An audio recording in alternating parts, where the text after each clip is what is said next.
नमो द्वे सौर्यन्तां नमो द्वे सौर्यदां नमो द्वे सौर्यां नमो द्वे सौर्यायां नमो द्वे सौतिकावती सावनम् ओंकारमिन्दु संयुक्त नित्यं ध्यायन्ति योगिनः कामदमोक्षणो ओंकाराय नमो नमः मंगलम भगवान मंगलम मंगलम कुंकुंडारियो जैन्द्रमोसुमंगलम नमा समय स्थानाय स्वानुभूत्या चतास्ते चित्तवाय भवाय चलुरामा कृतावनिदाता।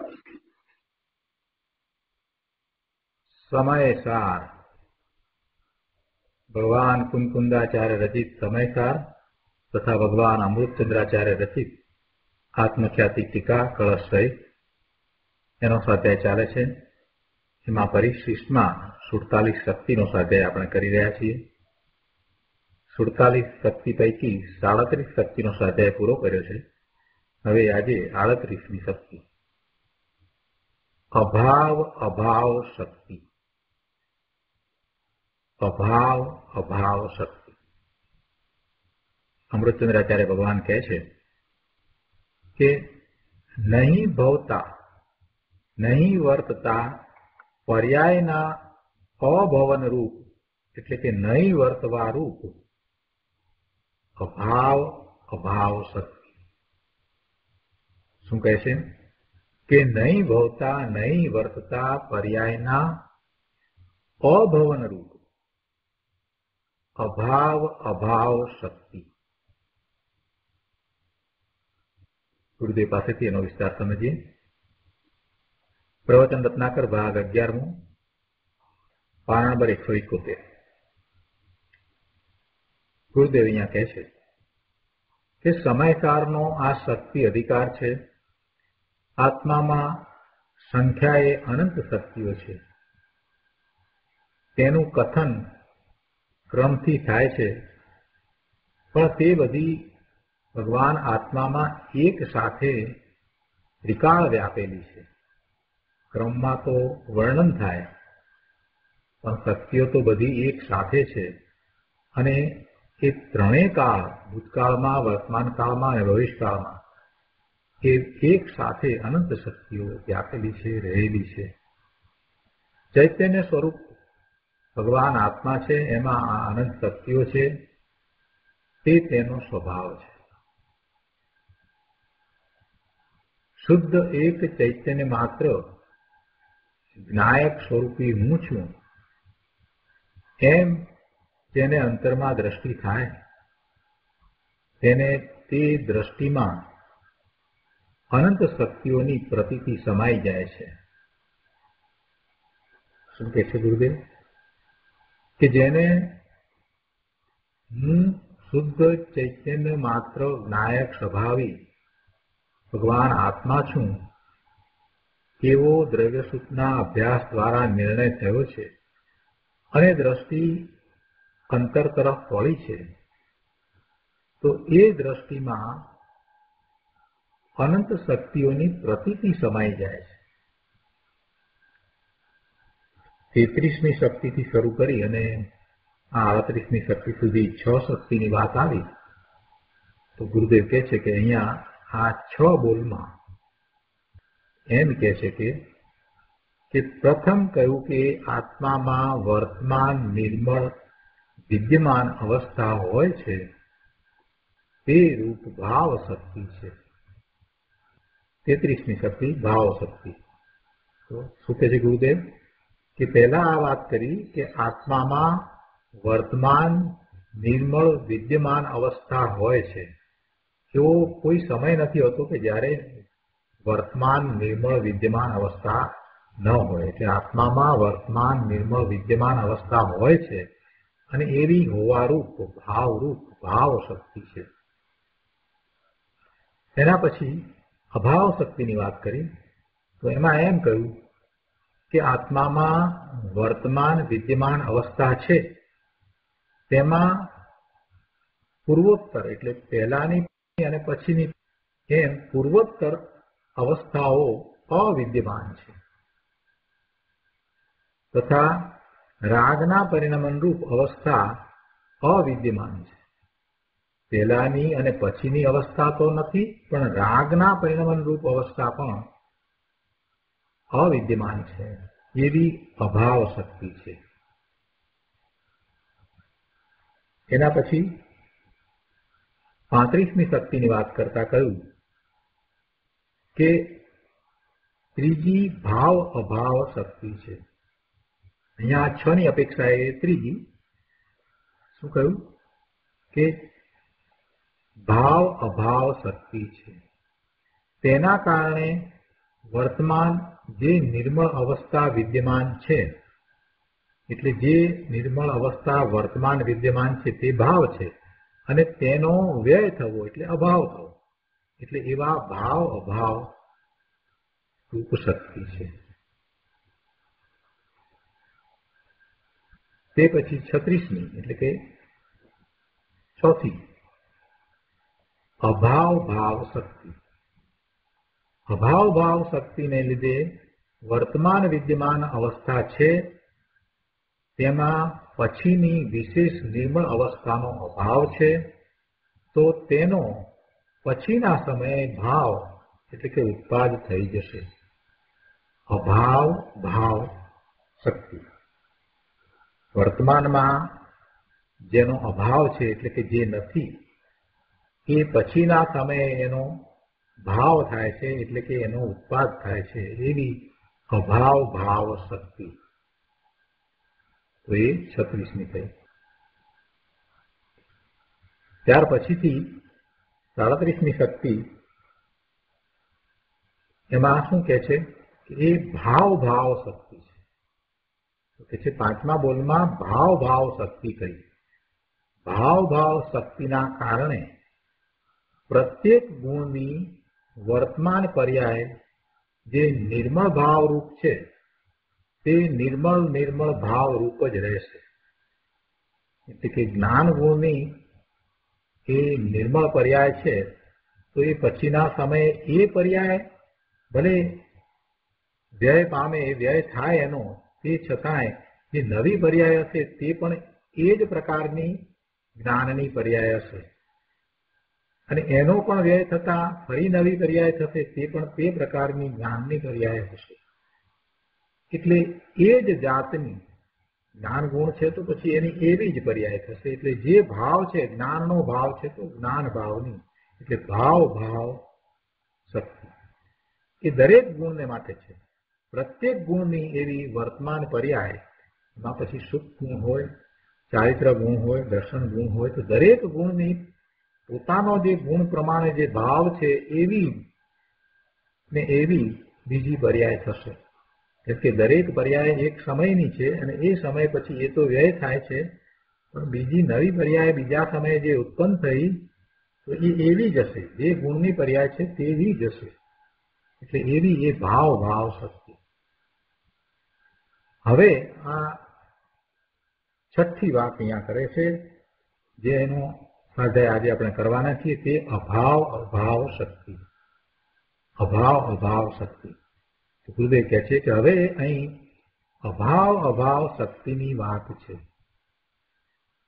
ધર્મીને વર્તમાન વિકારના અભાવરૂપ જે પરિણમન થયું છે તે વિકારના અભાવ રૂપ જ રહેશે એમ કહે છે.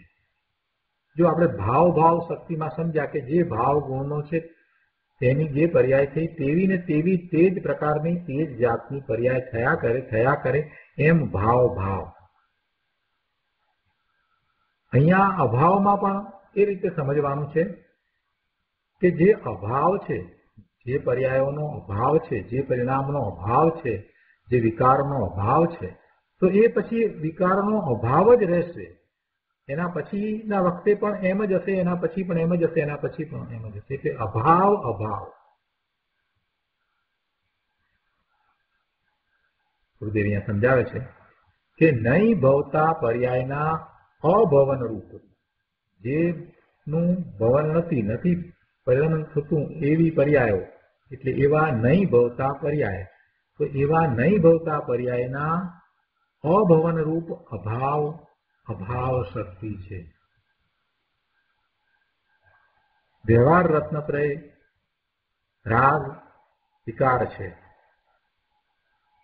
તેના અભાવ સ્વભાવરૂપ ધર્મીનું વર્તમાન પરિણમન છે. ધર્મી જ્ઞાની સમ્યક દ્રષ્ટિને આ વ્યવહાર રત્નત્રયના રાગનો અભાવ છે. એટલે એવા ધર્મીનું વર્તમાન પરિણમન એ વ્યવહાર રત્નત્રયના રાગના વિકારના ભાવથી રહિત છે. એટલે એવા રાગ અને વિકાર છે તો તેના અભાવ સ્વરૂપ ધર્મી જ્ઞાનીનું વર્તમાન પરિણમન છે. તે તેના અભાવ સ્વભાવ રૂપ જ રહેશે એમ કહેવું છે. જે રાગ છે, વિકાર છે, તેના અભાવ સ્વરૂપ ધર્મીનું જે વર્તમાન પરિણમન છે તે પછી પણ એમ જ રહેશે. એટલે એ અભાવ સ્વરૂપ જ રહેશે, રાગ અને વિકાર રહિત જ રહેશે. એમ અભાવ અભાવ, જેનો અભાવ છે તેનો પછી અભાવ જ રહે એવી અભાવ અભાવ શક્તિ છે. હવે એમાં કોઈને થોડોક વિચાર આવે, કોઈને આશંકા થાય કે અભાવ શક્તિ જે પહેલાથી એમાં આ વાત તો આવી હતી, પણ ત્યાં વાતમાં થોડોક ફેર છે. અભાવ શક્તિમાં વાત એ રીતે હતી કે આત્મામાં વર્તમાન વિદ્યમાન જે અવસ્થા છે તેમાં પહેલાની અને પૂર્વની અવસ્થાઓ અવિદ્યમાન છે તથા રાગના પરિણમન રૂપ અવસ્થા અવિદ્યમાન છે. એટલે વર્તમાન વિદ્યમાન અવસ્થા માટે એ વાત કરી હતી. હવે અહીંયા જરાક વધારે વિશેષતાથી વાત લીધી છે. અભાવ અભાવમાં શું લીધી છે ગુરુદેવ અહીંયા સમજાવે છે કે પહેલા અભાવ શક્તિમાં એટલી જ વાત હતી કે ધર્મીને વર્તમાન વ્યવહારના રાગના અભાવરૂપ પરિણમન છે. ધર્મીને વર્તમાન વ્યવહારના રાગના અભાવરૂપ પરિણમન છે. અહીં અભાવ અભાવ શક્તિમાં એમ કહે છે કે વર્તમાન વ્યવહારના રાગના અભાવરૂપ પરિણમન છે તે હવે પછી પણ અભાવરૂપ રહેશે. વર્તમાન છે એવું ભવિષ્યમાં રહેશે. એટલે અભાવ શક્તિમાં જે વાત કરી હતી એનાથી આ વિશેષ વાત થઈ કે એવું જ રહેશે. અભાવ અભાવ અભાવ જ રહેશે, પછી એ અભાવરૂપ જ રહેશે. એટલે અભાવ અભાવ શક્તિ. હવે ગુરુદેવ સમજાવે છે કે ધર્મીને વર્તમાન પર્યાયમાં ઉદય ભાવના અભાવરૂપ પરિણમન છે. ધર્મીને જ્ઞાનીને વર્તમાન પર્યાયમાં ઉદય ભાવના અભાવરૂપ પરિણમન છે. એને ઉદય ભાવ તો છે પણ ઉદય ભાવનો એને વર્તમાન પર્યાયમાં અભાવ એવું એનું પરિણમન છે. ઉદય તો છે, કર્મના ઉદય તો વર્તે છે, પણ ધર્મીને વર્તમાન પર્યાયમાં એના નિર્મળ પરિણામ છે એમાં જે ઉદય ભાવ છે એનો અભાવ છે. એટલે એવા ઉદય ભાવના અભાવરૂપ પરિણમન છે. ઉદય ભાવનો તેની વર્તમાન પર્યાયમાં અભાવ છે, કેમ કે એના પરિણામ નિર્મળ છે. તો એવા નિર્મળ પરિણામની અંદર જ્ઞાનીને ધર્મીને ઉદય ભાવનો વર્તમાન પર્યાયમાં અભાવ છે. અભાવ શક્તિના કારણે ઉદય ભાવ તેની પર્યાયમાં છે જ નહીં. દ્રવ્ય ગુણમાં ઉદય ભાવ નથી, દ્રવ્ય અને ગુણમાં ઉદય ભાવ નથી, અને ધર્મીની પર્યાયમાં પણ તેનો અભાવ છે, કેમ કે એના તો નિર્મળ પરિણામ છે. તો હવે અહીં કહે છે કે તે ઉદય ભાવના અભાવરૂપ જે ધર્મીનું પરિણમન છે તે હવે પછી પણ ઉદય ભાવના અભાવરૂપ જ રહેશે. આ અભાવ અભાવ શક્તિ છે. શું કહે છે?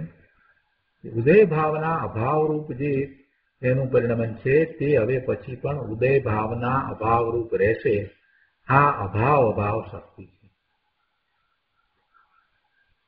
દ્રષ્ટાંત આપી અને ગુરુદેવ સમજાવે છે કે મુનિરાજ ભાવલિંગી સંતને ચારિત્રના પરિણમનમાં વર્તમાન નિર્મળ રત્નત્રયની પરિણતિ પ્રગટી છે. મુનિરાજ છે, ભાવલિંગી સંત છે અને 7મા ગુણસ્થાનની દશામાં મુનિરાજ છે. તો એવા મુનિરાજને એમના પરિણમનમાં નિર્મળ રત્નત્રયની પરિણતિ પ્રગટી છે, એટલે 7મા ગુણસ્થાનની દશામાં છે. તેમાં અચારિત્રના પરિણમનનો અભાવ છે. હવે ભવિષ્યમાં પણ તે અચારિત્રના પરિણમનનો અભાવ રહેશે. નિર્મળ પરિણામની અંદર અચારિત્રના પરિણમનનો અભાવ રહેશે. નિર્મળ પરિણામ જે મુનિરાજના થશે તેમાં એ અચારિત્રના પરિણામનો અભાવ રહેશે. ધીરજથી સમજવું પડે. અહીંયા એમ નથી વાત કે 6 ગુણસ્થાને ન આવે, એમ વાત નથી. 7મે થી 6 ગુણસ્થાને મુનિરાજ હશે એટલે પોતાના નિર્વિકલ્પ ધ્યાનમાંથી 12માં આવશે અને એમને શુભભાવ પણ આવશે. તે છતાં એમના નિર્મળ પરિણમનમાં તો અચારિત્રના પરિણામનો અભાવ જ રહેશે. ગુરુદેવ કહે છે કે ભાઈ ધીરજથી સમજવું બાબુ, આ તો અંદરના ત્રિલોકી નાથને જગાડવાની વાતો છે. અંદર 3 લોકનો નાથ પડ્યો છે ને, ભગવાન આત્મા ત્રિકાળ શુદ્ધ શુદ્ધ શુદ્ધ શુદ્ધ સિદ્ધ સમાન ભગવાન આત્મા, એને જગાડવાની વાત છે. જે જ્ઞાન સ્વરૂપ છે, જે ઓમકાર સ્વરૂપ છે, જે સર્વજ્ઞ સ્વરૂપ છે, એવા ભગવાન આત્માને એનું લક્ષ્ય કરીને અનુભવીને પછી એવા અનુભવમાં લીનતા અને એવી એકાગ્રતા કરીને કે પછી એમાં સ્થિરતા થઈ જાય, એમ આખા પુરુષાર્થની વાત કરવી છે. એટલે ગુરુદેવ પહેલા તો એમ કહે છે કે એવા ત્રિલોકી નાથને જગાડવાની વાત છે. પહેલા તો તું જાગૃત થાય, સમ્યક દર્શન સમ્યક જ્ઞાનના પરિણામ પ્રગટ. પર્યાય બુદ્ધિને લઈને પર્યાયમાં રાગ છે, નહીં દ્રવ્યમાં તો રાગ છે નહીં. અને એ પર્યાય બુદ્ધિને લઈને પર્યાયમાં રાગ છે, એટલે કે તારું લક્ષ પર્યાયમાં ને પર્યાયમાં રહે છે એટલે તને રાગ છે.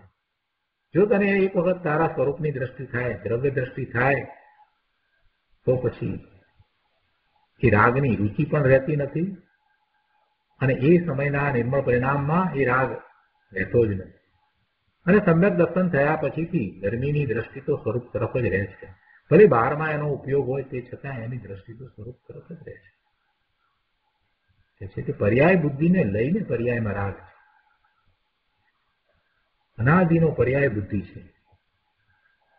પર્યાય એક સમયનું સત છે, એ વિકારી હો કે નિર્મળ હો, બધી પર્યાય એક સમયનું સત છે. આ તો પોતાનું સ્વરૂપનું લક્ષ છોડી અને 12માં પરનું લક્ષ કરીને રહ્યો છે, એટલે 12માં જગતના પદાર્થોની પર્યાયોને જોવામાં એ રોકાઈ ગયો છે. આ શરીરને, સગાને, સંબંધીને, આ ઘરને, મકાનને, આ કોમ્પ્યુટરને, એ બધામાં એ રોકાઈ રહ્યો છે. એ ભૂલી જાય છે કે એ જેને જોઈ રહ્યો છે એ તો બધી અન્ય દ્રવ્યોની પર્યાયો છે અને તેની સાથે જે પર્યાયોની સાથે જે દ્રવ્ય રહ્યા છે એનો તો એને વિચાર નથી. આ બધા પૂતગળ પરમાણુઓ ભેગા થઈને જે સ્કંદ બન્યા છે એ સ્કંદની પર્યાયમાં તું રોકાઈ રહ્યો હોય, પણ એ પરમાણુનો તો વિચાર કર. એ પૂતગળ છે, પૂતગળ પરમાણુનું પણ નિર્મળ પરિણમન, શુદ્ધ પરિણમન હોય છે. એવી જ રીતે ભગવાન આત્માનું નિર્મળ શુદ્ધ પરિણમન છે, એનો તો તે ક્યારેય વિચાર જ ન કર્યો. ગુરુદેવ કહે છે કે જ્યારે દ્રવ્ય દ્રષ્ટિ પ્રગટ થઈ તો વર્તમાન તેને રાગના અભાવરૂપ પરિણમન થયું.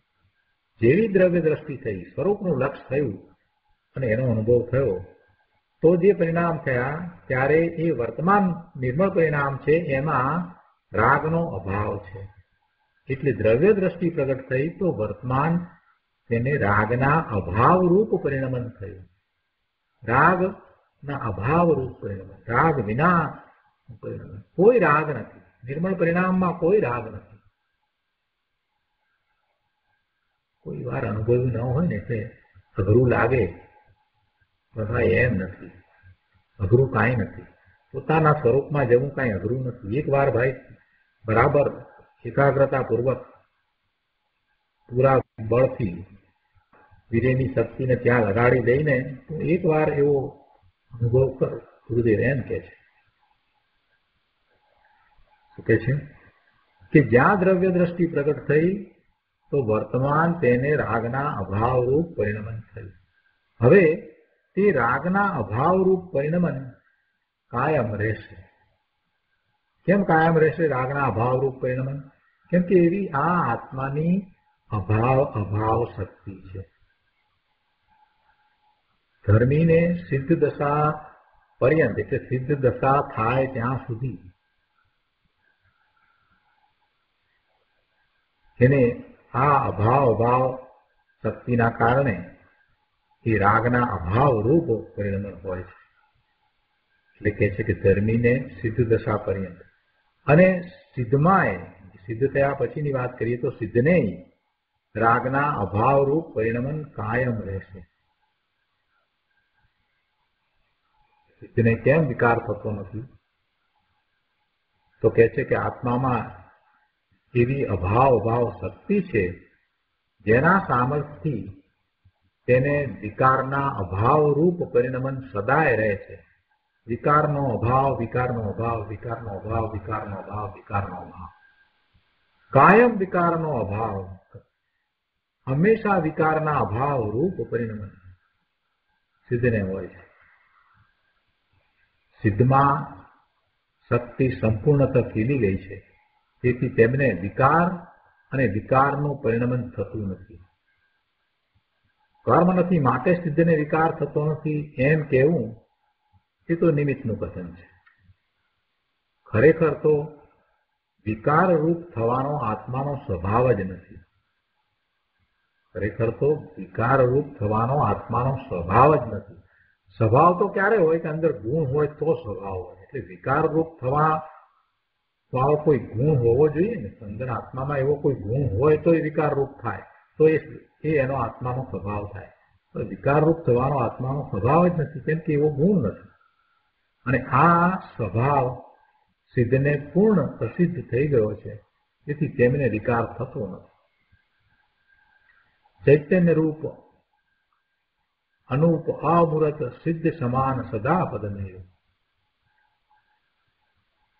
સિદ્ધની જેમ વસ્તુ ચૈતન્ય ચિદાનંદ પ્રભુ પરથી અને રાગથી ઉદાસ છે. ભગવાન આત્માની વાત કરે છે. ગુરુદેવ આત્માની વાત કરતા કહે છે કે સિદ્ધની જેમ વસ્તુ એટલે આત્મા ચૈતન્ય ચિદાનંદ પ્રભુ પરથી અને રાગથી ઉદાસ છે. વસ્તુ પરથી અભાવ સ્વભાવે છે. વસ્તુ એટલે આત્મા પરથી અભાવ સ્વભાવે છે. પરનો એમાં અભાવ છે. પર શું છે? પર શબ્દ દ્વારા શેનો ખ્યાલ આવે છે? પર શબ્દે શરીર, મન, વાણી, ઇન્દ્રિય, કર્મ, નો કર્મ, ભાવ કર્મ ઇત્યાદિ એ બધું પર. તો એ પરના અભાવ સ્વભાવે ભગવાન આત્મા છે. એ પરનો અભાવ ભગવાન આત્મામાં છે. એ બધું પર છે અને એનો આત્મામાં અભાવ છે. એટલે આત્માનો સ્વભાવ કેવો થયો કે પરના અભાવ સ્વરૂપ આત્માનો સ્વભાવ છે. એક લીટીમાં ગુરુદેવ તો શાસ્ત્રોના સાર ભરી દે છે. આગમમાંથી આવું અધ્યાત્મ કાઢવું એ કઈ નાની વાત નથી. આચાર્ય ભગવાને શક્તિ માટે જે એક લીટીની વ્યાખ્યા મૂકી એમાંથી ગુરુદેવ કલાકો સુધી જે ભાવ કાઢે છે અને જે અધ્યાત્મનો પ્રકાશ કરી રહ્યા છે, અદ્ભુત છે પ્રભુ, અદ્ભુત છે. ગુરુદેવનો કેવો પ્રયોગ છે, કેવી અદ્ભુત વાણી નીકળે છે. ભાવ શક્તિ માટે કેવી સુંદર વાત કરી. આગળ કહે છે પાના નંબર 172 ઉપર કે ધર્મીને એ સર્વ પરના અભાવરૂપ પરિણમન વિદ્યમાન છે તે સદાય અભાવરૂપ રહેશે. ધર્મીને એ પરના અભાવરૂપ પરિણમન છે એવું પરિણમન સદાય રહેશે. એટલે એ અભાવ શક્તિના કારણે આવો ચૈતન્યનો ભરપૂર ખજાનો અંદર પડ્યો છે, પણ એનો એને વિશ્વાસ નથી. અરે આ જીવ તને એનો વિશ્વાસ આવતો નથી કે આવી અદભુત શક્તિઓ તારામાં પડી છે, એટલે તું એનો લક્ષ કરતો નથી. અંદર નિધાન પડ્યા છે, તું બહારમાં શું લેવા ભમી રહ્યો છે? વારંવાર આ વાત કરે છે. આગળ અહીંયા ત્રીજા પેરેગ્રાફમાં કહે છે કે જ્યાં સ્વભાવના આશ્રય દ્રષ્ટિ કરી ત્યાં સમ્યક દર્શન થયું. ધર્મીને તેમાં મિથ્યા શ્રદ્ધાનુરૂપ પરિણમનનો અભાવ છે. સમ્યક દર્શન થયું, સમ્યક માન્યતા થઈ, સાચું શ્રદ્ધાન, સમ્યક શ્રદ્ધાન થયું, એટલે એવા શ્રદ્ધાનમાં મિથ્યા શ્રદ્ધાન રૂપ પરિણમનનો અભાવ છે. મિથ્યા શ્રદ્ધાન રૂપ પરિણમન એમાં નથી. અને હવે એવું જ મિથ્યા શ્રદ્ધાનના અભાવરૂપ પરિણમન રહેશે. અને હવે એવું જ મિથ્યા શ્રદ્ધાનના અભાવરૂપ પરિણમન રહેશે. એક વખત સમ્યક દર્શન થાય પછી દ્રષ્ટિ બદલાઈ જાય છે. એટલે જે શ્રદ્ધા થઈ છે તે શ્રદ્ધા મિથ્યા શ્રદ્ધાન રૂપ પરિણમનના અભાવ રૂપ છે.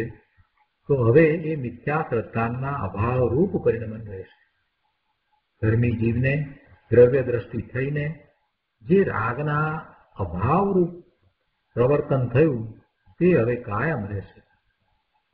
આવી વાત છે. આમાં વ્યવહારથી નિશ્ચય થાય ને એ બધી વાત ક્યાં હવે રહી. આગળ કહે છે ચોથા પેરેગ્રાફમાં ત્રીજી લીટીમાં કે વિકારના અભાવરૂપ થવું એવો આત્માનો સ્વભાવ છે. વિકારના અભાવરૂપ થવું એવો આત્માનો સ્વભાવ છે. અને તે દ્રવ્ય ગુણ પર્યાય ત્રણેયમાં વ્યાપે છે. દ્રવ્ય દ્રષ્ટિ થતા અભાવ એવો જે સ્વભાવ તે પર્યાયમાં વ્યાપક થાય છે. તેથી તેને વિકારના અભાવરૂપ પરિણમન કાયમ રહે છે. કોઈને એમ થાય કે આ વિકારના અભાવરૂપ પરિણમન કાયમ શા માટે રહે? પછી પાછો એને વિકારનો સદભાવ થઈ જાય ને, વિકાર પાછો આવી જાય ને. તો એ વાત ગુરુદેવે સમજાવી છે કે જેની દ્રષ્ટિ સ્વરૂપ તરફ ગઈ છે, જે દ્રવ્ય દ્રષ્ટિ થયો છે, જે સંસ્કૃતિ નાની ધર્મી છે, એની દ્રષ્ટિમાં, એની શ્રદ્ધામાં, એના નિર્મળ પરિણામમાં રાગનો અભાવ થયો છે. તો એવો રાગનો અભાવ કાયમ રહેશે. કેમ કે આત્માનો સ્વભાવ જ એવો છે. અભાવ નામની શક્તિને કારણે રાગનો અભાવ છે. તે રાગનો અભાવ જ રહે. વિકારના અભાવ રૂપ પરિણમન કાયમ રહેશે. કોઈએ પ્રશ્ન કર્યો કે તો શું જ્ઞાનીને વ્રત આદિનો વિકલ્પ રાગ છે જ નહીં? એનો ઉત્તર આપે છે કે છે ને. જ્ઞાનીને દયા, દાન, વ્રત આદિનો વિકલ્પ હોય છે, છતાં તેની પર્યાયમાં તેના અભાવરૂપ પરિણમન છે. જ્ઞાનીને આ બધા વિકલ્પ હોય છે, શુભ વિકલ્પ હોય છે, પણ છતાં એ એના સ્વામી થતા નથી. એને પોતાના ભાવ તરીકે જાણતા નથી. માત્ર એ ભાવ છે, એવો વિકલ્પ આવ્યો છે, એવો શુભભાવ થયો છે, તો એને જાણે છે, પણ કહે છે કે એની પર્યાયમાં તેના અભાવરૂપ પરિણમન છે. જ્ઞાની રાગ છે તેનો માત્ર જાણનાર છે. રાગ છે તેને જાણવાની જે જ્ઞાનની દશા, તેમાં જ્ઞાની વર્તે છે. જ્ઞાની જ્ઞાનની દશામાં છે અને એ જ્ઞાનની દશામાં રાગ છે તો એને જાણે છે, પણ એ કઈ રાગમાં વર્તતા નથી. રાગને જાણે છે એવી જ્ઞાનની દશામાં વર્તે છે, પણ રાગમાં વર્તતા નથી. એ રાગી થતા નથી. એ રાગ રૂપે પરિણમતા નથી. રાગમાં ઇષ્ટ અનિષ્ટ બુદ્ધિ કરતા નથી. માત્ર પોતાના જ્ઞાનમાં એ રાગને જાણે છે, એટલે પોતે તો એવી જ્ઞાનની પર્યાયમાં વર્તે છે, રાગમાં વર્તતા નથી. બહુ સરસ વાત છે. એટલે આવું રાગના અભાવ સ્વભાવે ધર્મીનું પરિણમન હોય છે. આચાર્ય દેવે એટલું અમૃત પીધું છે, બહુ બહુ અદભુત વાત કરી છે. પ્રભુ આચાર્ય દેવે તો પીસ્યું છે, પણ એ અમૃત તો ગુરુદેવે કાઢીને આપણને આપ્યું છે. આટલી બધી સ્વચ્છતા કોણ કરે?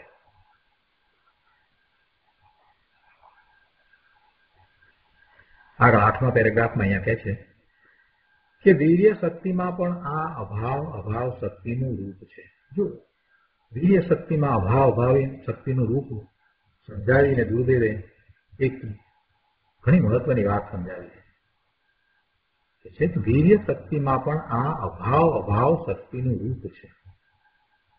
તેથી વીર્ય રાગના અભાવ રૂપ જે નિર્મળતાની રચના કરે છે તે રાગના અભાવ રૂપ રચના જ કર્યા કરશે. વીર્ય તો સ્વભાવની રચના કરવા વાળું છે ને પોતાના, તો એમાં એ રચના કરશે તો એમાં એ રાગના અભાવ રૂપે રચના જ કર્યા કરશે. એમાં મલિનતાનો હંમેશા અભાવ જ રહેશે. એટલે આત્મામાં મલિનતા વ્યાપતી નથી.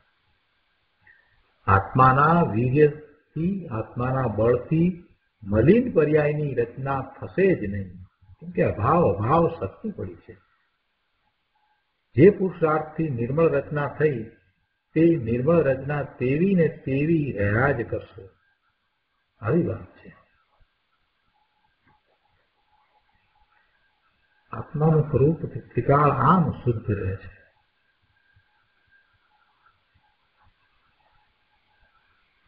એક બીજો ન્યાય પણ અહીંયા સરસ રીતે સમજાવ્યો છે ગુરુદેવે. છેલ્લા પેરેગ્રાફમાં કહે છે કે એક દ્રવ્યનો બીજા દ્રવ્યમાં ત્રિકાળ અભાવ છે. ત્રણેય કાળે એક દ્રવ્યનો બીજા દ્રવ્યમાં અભાવ છે. કોઈ પણ દ્રવ્યમાં બીજા અન્ય દ્રવ્યનો પ્રવેશ નથી, અભાવ છે. કોઈ પણ દ્રવ્ય બીજા અન્ય દ્રવ્યમાં વ્યાપતું નથી. બે દ્રવ્ય વચ્ચે અત્યંત અભાવ છે. એકબીજાની પર્યાયને પણ કરતા નથી, અત્યંત અભાવ છે. આ રીતે જીવમાં પોતાથી ભિન્ન એવા દ્રવ્ય ગુણ પર્યાયનો ત્રણેય કાળ અભાવ છે. હવે આમ છે ત્યાં પછી જીવ બીજાનું શું કરે? અને બીજો જીવ હોય કે બીજું અન્ય દ્રવ્ય હોય તે પણ આ જીવનું શું કરે? એટલે કે કાંઈ જ ન કરે. તેવી રીતે રાગનો પણ સ્વભાવમાં અત્યંત અભાવ છે. જેમ એક દ્રવ્યનો બીજા દ્રવ્યમાં અત્યંત અભાવ છે, તેવી રીતે અહીંયા ગુરુદેવ કહે છે કે તેવી રીતે રાગનો પણ આત્માના સ્વભાવમાં અત્યંત અભાવ છે. આટલી વાત બાપુ, આ અધ્યાત્મનો અભાવ કયો? શું કહ્યું? રાગનો પણ સ્વભાવમાં અત્યંત અભાવ છે, અને આને ગુરુદેવે અધ્યાત્મનો અભાવ કર્યો. જો આગમમાં તો આપણે અભાવ સમજ્યા છીએ, પ્રાગ ભાવ, પ્રધંસા ભાવ, અન્યોન્ય ભાવ અને અત્યંત ભાવ. એટલે આ બધા અભાવ છે. પ્રાગ ભાવ એટલે ભૂતકાળની પર્યાયનો વર્તમાન પર્યાયમાં અભાવ, પ્રધંસા ભાવ એટલે ભવિષ્યકાળની પર્યાયનો વર્તમાન પર્યાયમાં અભાવ, અન્યોન્ય અભાવ એટલે એક પર્યાયનો બીજી પર્યાયમાં અભાવ, અને અત્યંત અભાવ એટલે એક દ્રવ્યની પર્યાયનો બીજા દ્રવ્યની પર્યાયમાં અભાવ. એક દ્રવ્યનો બીજા દ્રવ્યમાં અભાવ છે, તો અત્યંત અભાવ. આવા આ ચાર અભાવ તો આપણે સમજ્યા છીએ, પણ એમાં અધ્યાત્મનો અભાવ આવતો નથી. ગુરુદેવ કહે છે અધ્યાત્મનો અભાવ શું છે? કે અધ્યાત્મનો ભાવ તો એવો છે કે જીવને જે રાગનો ભાવ થાય છે એ રાગના ભાવનો આત્માના સ્વભાવમાં અત્યંત અભાવ છે. આ અધ્યાત્મનો અભાવ થયો. બહુ સરસ વાત કરી છે, અધ્યાત્મનો ભાવ. ભલે આ બધા આપણે ભૂલી જઈએ બીજું બધું, પણ આ અધ્યાત્મનો અભાવ છે એ એક વાત ગળે ઉતરી જાય, એ વાત બરાબર સમજાઈ જાય તો સંગત દર્શન થાય કે રાગ આત્માના સ્વભાવમાં જ નથી, રાગ આત્મામાં છે જ નહીં, આત્મામાં એવો ગુણ પણ નથી, અને આત્માનો સ્વભાવ નથી. રાગ અને આત્મા જુદા, રાગ અને આત્મા જુદા. આ વાત ઉપર ચિંતન કરતા કરતા કરતા સુગાનીજીને સમ્યક દર્શન થયું. આવી વાત છે. આગળ પાના નંબર 173 ઉપર બીજા પેરેગ્રાફમાં કહે છે કે પર્યાયમાં જે વિકૃત અવસ્થા છે તે કોઈ શક્તિનું કાર્ય નથી. એ તો આપણે જાણીએ છીએ, પણ વારંવાર આની દ્રઢતા કરવી પડશે. એ ભૂલી જઈએ છીએ. જે વિકૃત અવસ્થા પર્યાયમાં થાય છે, પર્યાયમાં જ છે, પર્યાય સુધી સીમિત છે, એ વિકૃત અવસ્થા દ્રવ્યમાં પહોંચતી નથી. એટલે પર્યાયમાં જે વિકૃત અવસ્થા છે તે આત્માની શક્તિનું કાર્ય નથી. એ સ્વતંત્રપણે થાય છે. એ પર્યાયના સટકારક એના પોતાના છે. એટલે પર્યાયમાં જે વિકૃત અવસ્થા છે તે કોઈ શક્તિનું કાર્ય નથી. પર્યાયમાં તેને ઉઠાવગીરે અધ્ધરથી ઉઠાવી છે. ઉઠાવગીર કોણ? અજ્ઞાની મૂંઢ જીવ છે, એને ઉઠાવગીર કહ્યો. શું કહે છે ગુરુદેવ? કે પર્યાયમાં જે વિકૃત અવસ્થા છે તે કોઈ શક્તિનું કાર્ય નથી. તો પછી ક્યાંથી આવી? તો કહે છે કે પર્યાયમાં તેને ઉઠાવગીરે અધ્ધરથી ઉઠાવી છે. અજ્ઞાની મૂંઢ જીવે તેને અધ્ધરથી ઉઠાવી છે. અધ્ધરથી એટલે કે જે આત્મામાં નથી, આત્મામાં એ શક્તિ રૂપે ગુણ રૂપે નથી, એટલે એ અધ્ધરથી ઉઠાવી છે. વસ્તુમાં તે નથી. વિકાર છે એ તો જ્ઞાન કરાવ્યું છે. બાકી તારી ચીજ એવી છે કે વિકાર રૂપે ન થાય, ન પરિણમે. ગુરુદેવ કહે છે કે ભાઈ તારી ચીજમાં વિકાર નથી અને તારી ચીજ વિકાર રૂપે પરિણમે નહીં. તારી ચીજ વિકાર રૂપે ન થાય. ધર્મીને વિકારના અભાવરૂપ નિર્મળ પરિણમન થયું તે એવું ને એવું વિકારના અભાવરૂપ નિર્મળ જ રહેશે. એવો ભગવાન આત્માનો સ્વભાવ છે. કારણ કે અભાવ શક્તિ પડી છે. આગળ કહે છે કે ભાઈ તારી શક્તિમાં એક અભાવ ગુણ છે, જેથી શ્રદ્ધા જ્ઞાનની વર્તમાન દશામાં વિપરીતતાનો અભાવ છે. તો ભવિષ્યમાં પણ વિપરીતતાનો અભાવ કાયમ રહેશે. એટલે કે જે શ્રદ્ધાન છે એમાં વિપરીતતાનો અભાવ છે, એટલે કે મિથ્યા શ્રદ્ધાન નથી. અને જ્ઞાનની વર્તમાન દશા જે જ્ઞાનની છે એમાં પણ વિપરીતતાનો અભાવ છે, એટલે કે અજ્ઞાન નથી. તો એ કાયમ રહેશે. જ્ઞાનની પર્યાય જે નિર્મળ ભાવરૂપ છે તે એવા ને એવા નિર્મળ ભાવરૂપ સદાય રહેશે. તેમાં વિકારનો અભાવ છે તો કાયમ વિકારનો અભાવ રહેશે. જેને દ્રવ્ય દ્રષ્ટિ અંદર ખીલી ગઈ તેને પછી પડવાની ખસવાની વાત જ નથી. જો દ્રવ્યનો નાશ થાય તો દ્રવ્ય દ્રષ્ટિ પડે, પણ દ્રવ્ય વસ્તુ એનો તો નાશ થાય નહીં. એટલે જેને દ્રવ્ય દ્રષ્ટિ થઈ છે એને હવે પડવાની તો વાત જ નથી. વસ્તુ જે એક જ્ઞાયક સ્વભાવ છે તે તો અનંત શક્તિનો પિંડ પ્રભુ ત્રિકાળ વિદ્યમાન છે. આવા દ્રવ્યની પ્રતીતિ થઈ અને જ્ઞાનની પર્યાયમાં તેનું જ્ઞાન થયું પછી એ જ્ઞાન પડી જાય, છૂટી જાય, એવી દ્રવ્યમાં તો કોઈ શક્તિ નથી. અર્થાત દ્રવ્ય ગુણમાં એવું કોઈ કારણ નથી. કેવું કારણ? કે એક વખત જે આ પોતાના જ્ઞાન સ્વભાવની પ્રતીતિ થઈ અને જ્ઞાનની પર્યાયમાં પોતાના અનંત ગુણ સ્વરૂપ ભગવાન આત્મા અનુભવ થયો, એવું જ્ઞાન થયું, પછી એ જ્ઞાન પડી જાય, છૂટી જાય, એવું કાંઈ આત્માની અંદર પડ્યું નથી. દ્રવ્યમાં પણ એવી કોઈ શક્તિ નથી, ગુણમાં પણ એવું કોઈ કારણ નથી. એટલે એ તો રહે જ. એનાથી ઉલટું એવું છે કે અભાવ શક્તિ પડી છે, એટલે જે વિભાવ વિકારી ભાવ છે એ આત્મામાં નથી, તો એ આત્મામાં પ્રવેશ નહીં પામે.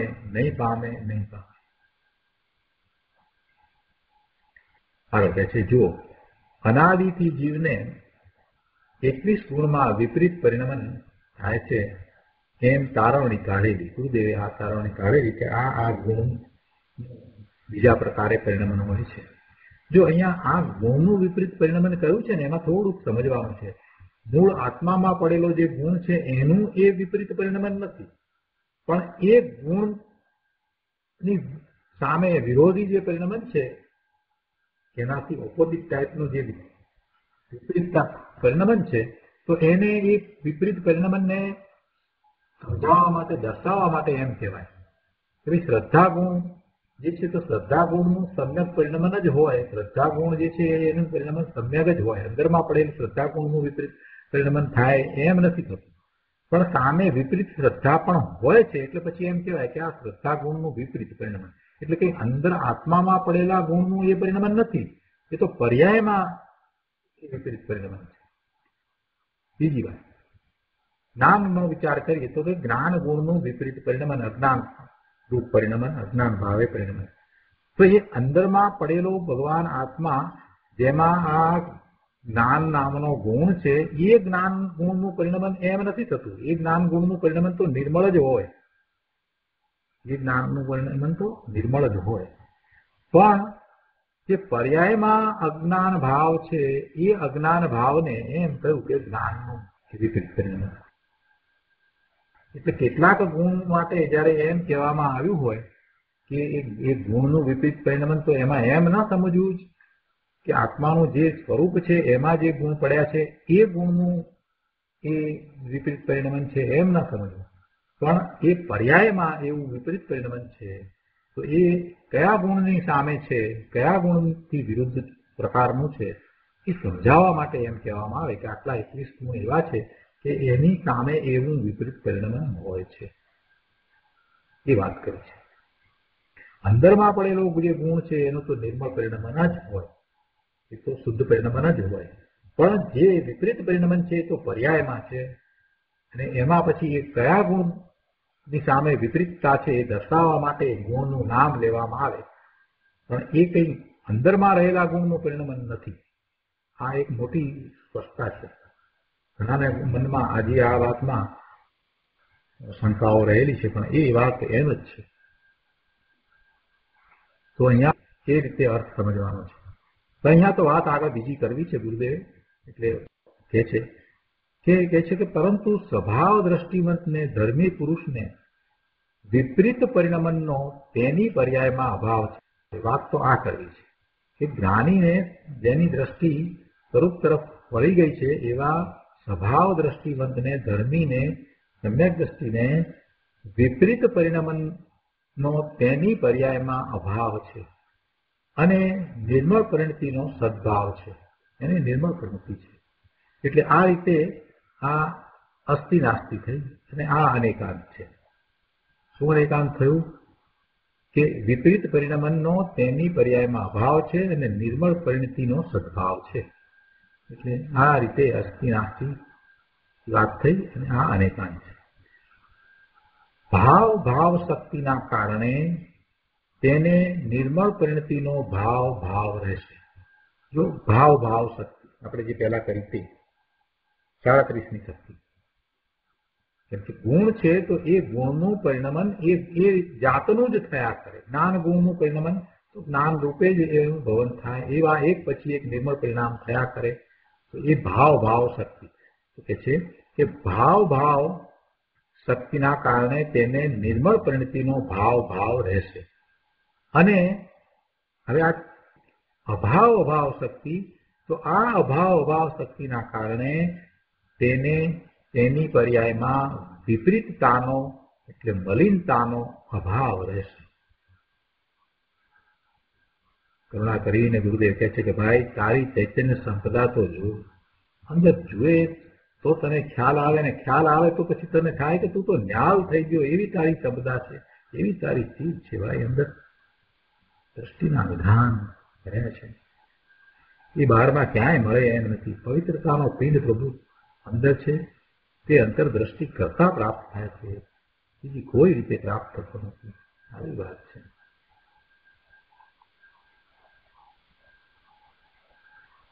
આગળ 6થા પેરેગ્રાફમાં કહે છે કે ભાઈ આ તો વિતરાગી કથા બાપુ. ધર્મી પુરુષને ઉપદેશનો વિકલ્પ આવે છે તો પણ તે વિકલ્પના અભાવ સ્વરૂપ, તે વિકલ્પના અભાવ સ્વભાવ રૂપ ધર્મીનું પરિણમે છે. વિકલ્પ આવે, ધર્મી પુરુષને વિકલ્પ આવે, ઉપદેશનો વિકલ્પ આવે, પણ એ વિકલ્પ એ એનો સ્વભાવ નથી. એ વિકલ્પના અભાવ સ્વભાવ રૂપ ધર્મીનું પરિણમન છે. અરે પ્રભુ, એકવાર અંદર તારા દ્રવ્ય ઉપર દ્રષ્ટિ દે, દ્રવ્યનો સ્વીકાર કર. દ્રવ્યનો સ્વીકાર થતા રાગ રૂપે પરિણમવું એ છે જ નહીં. કેમ કે અભાવ, અભાવ શક્તિ, દ્રવ્ય, ગુણ, પર્યાય ત્રણેયમાં વ્યાપે છે.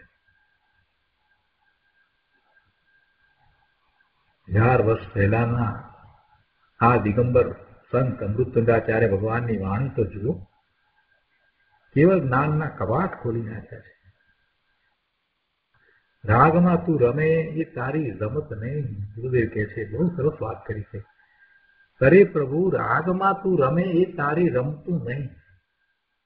રાગથી વિરમે, રાગ રૂપે ન પરિણમે એ તારી રમતું છે. કેવી મીઠાશથી વાત કરી છે. ભાઈ, તું રાગમાં રમે એ તારી રમત નથી.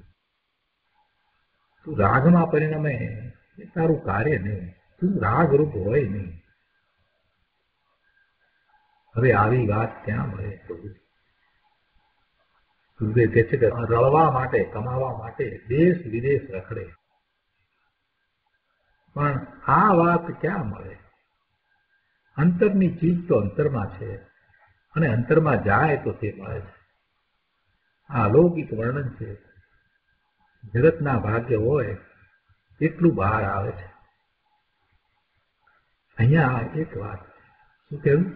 અલૌકિક વર્ણન છે. જગતના ભાગ્ય હોય તેટલું બહાર આવે છે. આ વર્ણન કરવાનો જે ભાવ ગુરુદેવને જે દિવસે આવ્યો છે, એ દિવસે જે આવવાનું હતું તે બહાર આવ્યું છે. વાણીએ વાણીનું કાર્ય કર્યું છે. ગુરુદેવ તો પોતાના સ્વરૂપમાં હતા. એટલે કે છે કે આ અલૌકિક વર્ણન છે. જગતના ભાગ્ય હોય તેટલું બહાર આવે. આચાર્ય ભગવાને તો એક લીટીમાં ઘણી વાત કરી નાખી, પણ એ બધા ભાવને ખુલ્લા કોણે કર્યા? ગુરુદેવે ખુલ્લા કર્યા. કે સહજ રીતે આ વાત બોલાઈ ગઈ છે. જો એકની એક વાત ઉપર ગુરુદેવ બીજે દિવસે પ્રવચન આપે તો એમાં નવું નવું જ આવે. ત્રીજે દિવસે આપે તો પણ કાંઈક નવું આવે. એનું એ તો આવે જ નહીં. ત્યાં સામે બેઠેલાઓને પણ આ વાતની તો ખબર. એટલે કોઈએ કહ્યું કે પણ આ વિશેષ કહો ને. જો સામે બેઠેલા તો ગુરુદેવની વાણી સાંભળતા ધરાતા નહીં. એ વખતમાં એવા મુક્ષો હતા, વર્ષોથી ત્યાં ને ત્યાં જ રહે અને ગુરુદેવની વાણી સાંભળતા ધરાતા નહીં. ગુરુદેવની વાણી પણ એવી અદભુત વાણી, એવો પ્રભાવ. ક્યાંય વાક્યને ફેરવી અને કહેવું પડે એવું નહીં. એક ધારી, એક સરખી વાણી નીકળ્યા કરે, નીકળ્યા કરે, નીકળ્યા કરે, નીકળ્યા કરે. ગુરુદેવને જયારે આ કોઈએ કહ્યું કે પણ આ વિશેષ કહો ને, એમ કહ્યું ત્યારે ગુરુદેવે શું ઉત્તર આપે છે? કે છે કે કોણ કહે? એ તો ભાષાનું સામર્થ્ય છે. ભાષામાં સ્વપરને કહેવાની તાકાત છે. ભાષામાં સ્વપરને કહેવાની તાકાત છે, અને આત્મામાં સ્વપરને જાણવાની તાકાત છે. જો ભાષા કઈ જાણતી નથી, વાણી કઈ જાણતી નથી, જાણે છે કોણ? ભગવાન આત્મા જાણે છે. સ્વ અને પરને જાણવાની તાકાત ભગવાન આત્મા છે, એમાં છે. ભગવાન આત્મામાં સ્વ પરને જાણવાની તાકાત છે. વાણીનું એ સામર્થ્ય નથી. વાણીનું સામર્થ્ય તો સ્વ પરને કેવા છે, કેમ છે એ કહી શકે. એટલે ભાષામાં સ્વ પરને કહેવાની તાકાત છે, અને આત્મામાં સ્વ પરને જાણવાની તાકાત છે. બંને પોતપોતાના ઉપાદાનથી સ્વતંત્ર પરિણમે છે. કોઈ કોઈને કરે એવું વસ્તુ સ્વરૂપ જ નથી. ગુરુદેવ પૂછે છે, સમજાય છે કાંઈ? સમજાય છે કાંઈ? કોઈ કોઈને કરે એવું વસ્તુ સ્વરૂપ જ નથી. એટલે કે ભાષા એ આત્માનું કાંઈ કરે કે આત્મા ભાષાને કરે એવું સ્વરૂપ જ નથી. પોતપોતાના ઉપાદાનથી સ્વતંત્ર પરિણમે છે. ભાષા પોતાના ઉપાદાનથી સ્વતંત્ર પરિણમે છે. આત્મા પોતાના સ્વભાવથી સ્વતંત્ર રીતે પરિણમે છે. કોઈ કોઈને કરે એવું વસ્તુ સ્વરૂપ જ નથી. અહીંયા કહે છે નિશ્ચયથી સંસાર જે ઉદય ભાવ છે તેનો ધર્મીની પર્યાયમાં અભાવ છે. સંસાર જે ઉદય ભાવ છે તેનો ધર્મીની પર્યાયમાં અભાવ છે. આવા દ્રવ્ય ગુણ પર્યાયની પ્રતીતિ થાય તેનું નામ સમ્યક દર્શન છે. આ જ્ઞાન પ્રધાન શૈલીથી કથન છે. જ્ઞેય અને જ્ઞાયકની યથાર્થ પ્રતીતિ તેનું નામ સમ્યક દર્શન છે. આ જ્ઞાન પ્રધાન વ્યાખ્યા થઈ. જ્ઞેય અને જ્ઞાયકની યથાર્થ પ્રતીતિ તેનું નામ સમ્યક દર્શન છે. આ જ્ઞાન પ્રધાન વ્યાખ્યા થઈ. એક ભૂતાર્થની શ્રદ્ધા તે સમ્યક દર્શન છે. આ દર્શન પ્રધાન વ્યાખ્યા છે. શું કહ્યું? એક ભૂતાર્થની શ્રદ્ધા તે સમ્યક દર્શન છે. આ દર્શન પ્રધાન વ્યાખ્યા છે. જ્ઞાન પ્રધાન વ્યાખ્યા અને દર્શન પ્રધાન વ્યાખ્યા ગુરુદેવે કરી. જો વસ્તુના સ્વરૂપને જેમ છે તેમ સમજવું જોઈએ.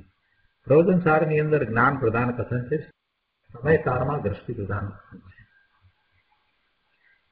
એટલે બંનેમાં જ્યાં જ્યાં વિરોધાભાસ કાંઈ પણ લાગે ત્યાં બંનેને સાથે મેળવી લેવા, પછી વિરોધાભાસ નહીં રહે. પછી ખ્યાલ આવશે કે આ વસ્તુનું સ્વરૂપ આમ જ છે. દ્રષ્ટિ પ્રધાન કથનમાં દ્રષ્ટિનો વિષય ભગવાન આત્મા ત્રિકાળ શુદ્ધ છે એ બતાવવો છે અને દ્રષ્ટિ ત્યાં કરાવવી છે. જ્ઞાન પ્રધાન કથનમાં વસ્તુનું સ્વરૂપ જેવું છે તેવું જ્ઞાનમાં સમજાવવું છે.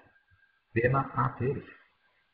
એટલે અહીંયા જુઓ શું કહ્યું કે જ્ઞેય અને જ્ઞાયકની યથાર્થ પ્રતીતિ તેનું નામ સમ્યક દર્શન છે. જ્ઞેય અને જ્ઞાયકની યથાર્થ પ્રતીતિ. જ્ઞાયક પોતે ભગવાન આત્મા છે અને એનું જ્ઞેય પોતાનું એનું સ્વરૂપ છે. એની યથાર્થ પ્રતીતિ તેનું નામ સમ્યક દર્શન કહ્યું. આ જ્ઞાન પ્રધાન વ્યાખ્યા થઈ. અને એક ભૂતાર્થની શ્રદ્ધા તે સમ્યક દર્શન છે. ભૂતાર્થ શું છે? પોતાનું શુદ્ધ સ્વરૂપ છે તે ભૂતાર્થ છે. સમયસારની 11મી ગાથામાં ભૂતાર્થની વાત આવી. એ ભૂતાર્થ શું છે? પોતાનું શુદ્ધ સ્વરૂપ છે તે ભૂતાર્થ છે. અને એવા પોતાના શુદ્ધ સ્વરૂપની શ્રદ્ધા એ સમ્યક દર્શન છે. આ દર્શન પ્રધાન વ્યાખ્યા છે. દ્રષ્ટિમાં શું છે? શ્રદ્ધામાં શું છે? પોતાનું શુદ્ધ સ્વરૂપ, બસ એની શ્રદ્ધા છે. એટલે એમાં પછી બીજું બધું આવી ગયું. પોતે શુદ્ધ છે, બીજાથી જુદો છે, ભિન્ન છે, આ બધું એમાં આવી જાય છે. પોતે ભૂતાર્થ છે. એટલે ભૂતાર્થ છે તો એની અંદર બીજું કાંઈ છે જ નહીં. અભૂતાર્થ એવી પર્યાયનો એમાં અભાવ છે. એમ દ્રષ્ટિનો વિષય શુદ્ધ, વિકાળ શુદ્ધ દર્શાવ્યો અને એનું લક્ષ કરીને, એની એકાગ્રતા કરીને એને જે અનુભવે છે એને સમ્યક દર્શન થયું. એટલે એક ભૂતાર્થની શ્રદ્ધા, એ શ્રદ્ધા કઈ રીતે થઈ? તેના અનુભવ દ્વારા શ્રદ્ધા થઈ, એનું જ્ઞાન થતા શ્રદ્ધા થઈ. એવા એક ભૂતાર્થની શ્રદ્ધા તે સમ્યક દર્શન છે. હા, દર્શન પ્રધાન વ્યાખ્યા છે. આગળ પાના નંબર 174 ઉપર ચોથા પેરેગ્રાફમાં કહે છે કે આ અભાવ શક્તિ ત્રિકાળ છે, તે ધ્રુવ ઉપાદાન છે અને તેનું વર્તમાન પરિણમન છે એ ક્ષણિક ઉપાદાન છે. અભાવ શક્તિ ત્રિકાળ છે. જે ત્રિકાળ છે તે ધ્રુવ ઉપાદાન છે. ધ્રુવ ઉપાદાન અને તેનું વર્તમાન પરિણમન છે તે ક્ષણિક ઉપાદાન છે. આપણે જાણીએ છીએ કે પર્યાય ક્ષણિક ઉપાદાન છે. ત્રિકાળ રહ્યું છે એ ધ્રુવ ઉપાદાન છે. એ છે કે તેમાં શક્તિ છે તે ત્રિકાળ પારિણામિક ભાવે છે. બધી શક્તિ માટે આ તો વાત કરી છે. અને રાગ રહિત તેના જે નિર્મળ પરિણામ છે તે ઉપશમ, ક્ષયોક્ષમ કે ક્ષાયિક ભાવે છે અને એ મોક્ષ માર્ગ છે. ઉદય ભાવ તેમાં આવતો નથી, કેમ કે ઉદય ભાવના અભાવ સ્વભાવે જ શક્તિનું પરિણામ હોય છે. નીચે છેલ્લા પેરેગ્રાફમાં કહે છે કે જે જન્મક્ષણ તે જ પૂર્વ પર્યાયનો નાશ ક્ષણ છે. એટલે એક પર્યાયની નવી પર્યાય જે ઉત્પન્ન થાય છે એ એની જન્મક્ષણ છે, તો એ જ પૂર્વ પર્યાયની નાશની ક્ષણ છે. અભાવ અભાવ શક્તિની જે નિર્મળ પર્યાય પ્રગટ થઈ તે તેની જન્મક્ષણ છે. તે પર્યાય પોતાના સ્વકાળે પ્રગટ થઈ છે, તે એની કાળ લબ્ધિ છે. તે પરિણમન ક્રમબદ્ધ પોતાના સ્વ અવસરે થયું છે. ગુરુદેવને આ વખતે કોઈએ પૂછ્યું કે તો પછી આમાં અમારે શું કરવું, આપણે શું કરવું? આ તત્વજ્ઞાનની વાત આવી હતી.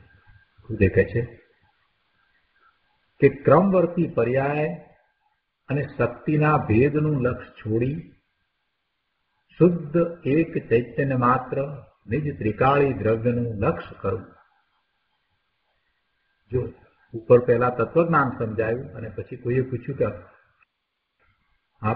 તેમાં આપણે શું કરવું એમ પૂછ્યું ત્યારે ગુરુદેવે શું કહ્યું છે? બહુ સરસ જવાબ આપ્યો છે. ગુરુદેવ કહે છે કે ક્રમવર્તી પર્યાય અને શક્તિના ભેદનું લક્ષ છોડી, ક્રમવર્તી પર્યાય ચર્ચા આ કર્યા કરીએ એમ નહીં. ક્રમવર્તી પર્યાયનો નિર્ણય કરીને પછી આગળ વધવાનું છે. એ જ રીતે આ શક્તિના વર્ણન સમજી અને સ્વરૂપનું મહાત્મા લાવવાનું છે. એટલે કહે છે કે ક્રમવર્તી પર્યાય અને શક્તિના ભેદનું લક્ષ છોડી શુદ્ધ એક ચૈતન્ય માત્ર નિજ ત્રિકાળી દ્રવ્યનું લક્ષ કરવું. આ કરવાનું. એમ કરતા શક્તિનું નિર્મળ પરિણમન સહજ જ પ્રગટ થાય છે અને તે તેનો સ્વકાળ છે, નિર્મળ પરિણમનનો સ્વકાળ છે. ભાઈ, ક્રમવર્તી પર્યાય અને શક્તિનો ભેદ એ સંકિતનો વિષય નથી. ભેદ કોઈ સંકિતનો વિષય હોય જ નહીં. ક્રમવર્તી પર્યાય એ પણ દ્રષ્ટિનો વિષય નથી. દ્રષ્ટિનો વિષય તો અભેદ શુદ્ધ ચૈતન્ય વસ્તુ છે. અભેદની દ્રષ્ટિ થતાં પર્યાયમાં શક્તિનું નિર્મળ પરિણમન થાય છે અને તે નિર્મળ પરિણતિ વિકાર રહિત હોય છે. શક્તિની જે નિર્મળ પરિણતિ પ્રગટ થઈ તે અકાર્ય કારણમય છે. અકાર્ય કારણમય છે એટલે શું? કે તે પરિણતિ રાગનું કાર્ય નથી અને રાગનું કારણ પણ નથી. નિર્મળ પરિણતિ રાગનું કાર્ય નથી કે રાગનું કારણ નથી.